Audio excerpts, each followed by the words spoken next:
नमस्कार, माझे नाव अनिल बाबूराव मगदूम, मुक्काम पोस्ट लिंगनूर, तालुका मिरज, जिल्हा सांगली। मी जवळजवळ 15 वर्ष झालं इथं सेंद्रिय शेती करायला लागलो आहे आणि माझी टोटल जमीन 6 एकर आहे। 6 एकरामध्ये सध्याला 1 एकर ऊस आहे आणि 1 एकर ऊस लावण केलेला आहे।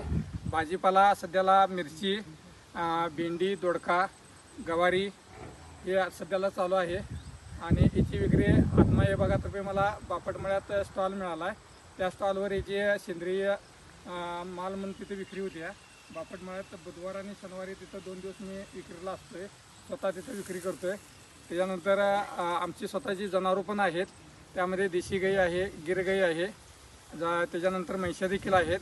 त्या जनावरांपासून आम्ही जीवामृत, बीजामृत, गोकृपा अमृत, नंतर वेस्ट डिकम्पोजर, नंतर गांडूळ खत, बेलपत्रापासून पोटॅश असे विविध प्रकारचे सेंद्रिय निविष्ठा तयार करून, नंतर ब्रह्मास्त्र, निमास्त्र, नंतर असे बरेचसे औषध आम्ही स्वतः तयार करून स्वतः इथं त्याचा म्हणजे रानामध्ये फवारणी घेतोय। त्याच्यापासून कीड नियंत्रण बऱ्यापैकी होते। त्याच्यानंतर आंबा आहे आमचा सेंद्रियमधला, लसूण आहे, कांदा आहे,